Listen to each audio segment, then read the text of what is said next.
Hello, I'm Tito and this is Quarter Scale Racing 101. In this video we're going to look over the car. We're going to look to see what we need to do to get it on the track again. I ran this car about 2 months ago at our last Point Series race. I came home and I threw it on the in the garage, so it's been in storage. So we got to go through it and get it race ready. So what are the things we got to look over to get this thing race ready? Well, first we're going to go ahead and change the gearing. Last track we ran at was a large track. This next track we're running at is going to be the shortest of the tracks. So we've got to change the pinion gear and possibly the spur gear. So that's one of the things we got to do. We got to go through it and generally clean it. Springs and shocks we got to look at.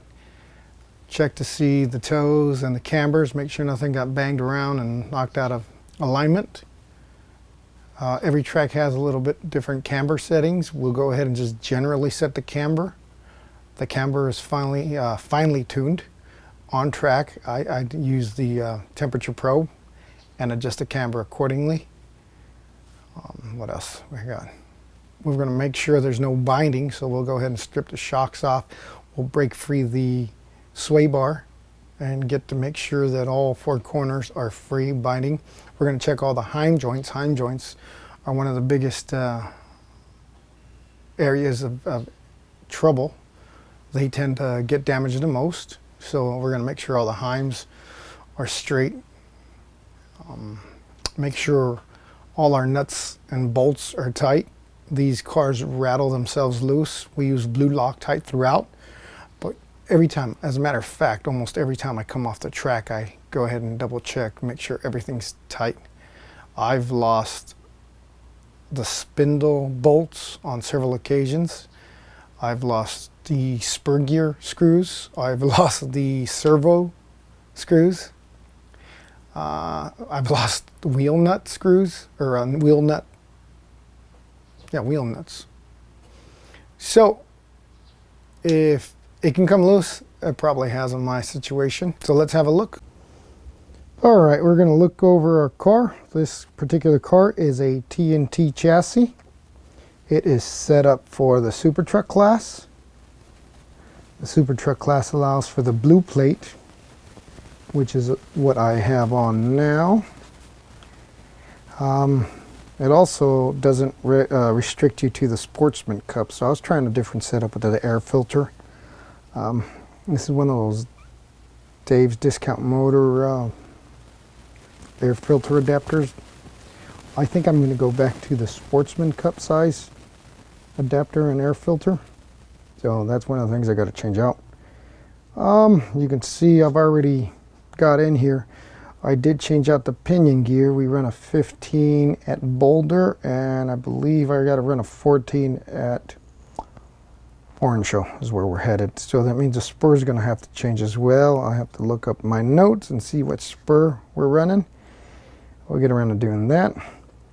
We're going to go ahead and strip the shocks off, get those cleaned out, change out the oil, get the oil cleaned out. I want to say it's still the same oil. I don't think I really change oil much.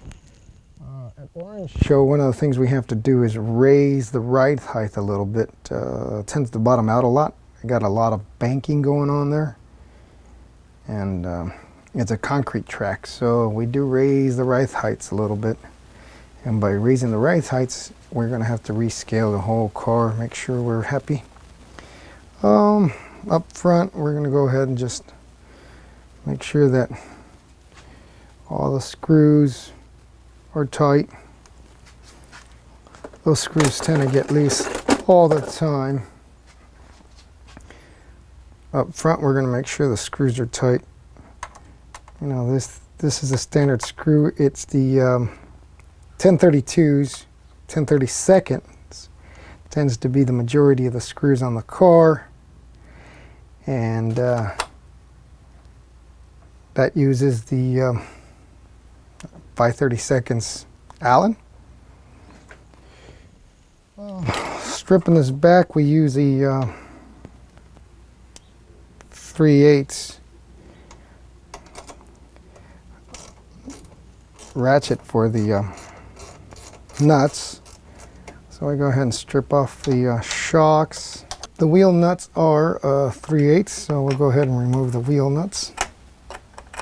We'll remove all 4 wheels. Don't get your wheels crossed. I'm telling you right now, these tires, if you get them crossed, it's going to be headaches. And I did that last year, my first year.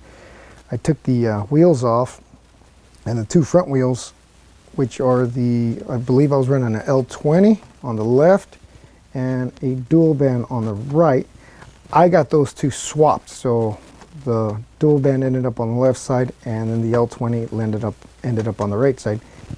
And I can't tell you the misery that caused me. I spent 4 hours trying to get this thing to hook up. It was just loose, loose, loose. I was changing everything I possibly can do to get this thing to hook up, and it wasn't working. And I was ready to throw this car in the trash. I threw the tape around the tires while they were on, and that's when I realized that the left side tire was bigger than the right side tire. Well, when you set these cars up, it seldom ever happens that you'll have the left side's bigger than the right side's. So the right typically is always the bigger tire than the left. That way you have a stagger. That way it's going to want to intrinsically turn left. So when I did throw the tape on there and I realized that the left side tire was bigger than the right, it automatically dawned on me that your right side tire was on the left side and the left side tire was on the right side. As soon as I figured that out, I swapped the tires back, and all my loose condition resolved itself. That was the front tire debacle. So make sure you've got your tires marked. A lot of guys use the silver Sharpie. I actually prefer the silver Milwaukee Marksol, Inksol brand of permanent marker to mark the tires. Issue. The second morning we were doing great until we weren't. What ended up happening is our radio receiver pack went out, and it went out while we were driving. It was started off intermittently, and I would lose signal, and I ended up plowing into the walls, causing all kinds of damage in the front. All right, with the shocks taken off, like I said, one of the things we check for is bind. So you can see we've got no bind on the front end here. You can see the heim joints are in good shape.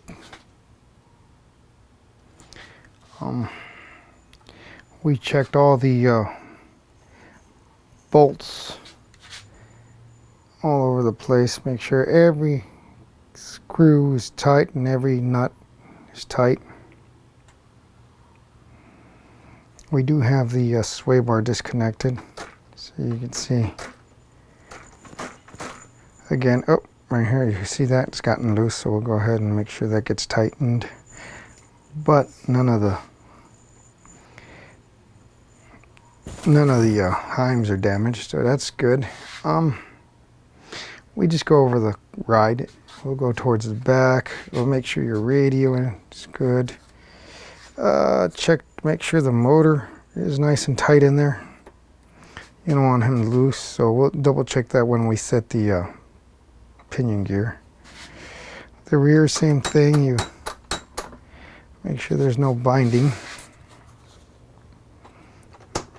No binding. And then you can see it's a dog bone axle, but it is a live axle, so this wheel is tied to that wheel. We checked the bearings. These bearings probably could use some cleaning or replacing. We'll go ahead and look at that, but make sure you don't have binding in the bearings. Oh yeah, you can definitely hear something in there. Clutch bell would be another place to check the bearings. So get in there and check the bearings in there. Again, that probably could use some cleaning. Front axle bearings. That one could use some. Other than that, make sure that the frame didn't get bent. You can look at the frame if you're ever getting a bad accident. Pay attention to your linkage. Sometimes you can get some binding in there and that'll cause all kinds of trouble. Like I said, just check all the bolts, all the hinge pins, bearings, heim joints. Make sure your servo savers are still tight. Make sure your servos are still screwed down. Make sure you're not losing your transponder. I've seen those come off. Check the motor. Make sure the muffler hasn't come loose on you. Check the carburetor hasn't come loose. Check your spark plug. Pull your spark plug. Look at the condition of the engine. These little Zenoah engines are actually very durable, very easy to work with. They're not finicky. They're great little engines. If you keep them stock, which you have to run per CUSAC rules, and I guess that's one of the reasons why they do that, it really does even out the racing. They're not very complicated machines. They do have a lot of adjustability. So here's one of the things I found that needs to be addressed on my car. You can see I got some slop back here. So I have to bust the hub loose, get it cleaned up, and get it cinched up again.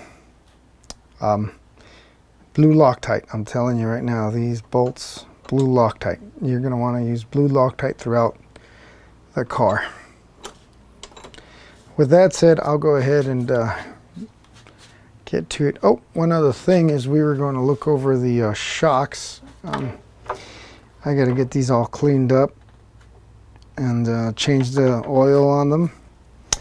And check my records. I do keep I keep a log, a setup log, so we'll check the log and make sure we have the right springs on the right corners to start off with, at least as a base setup.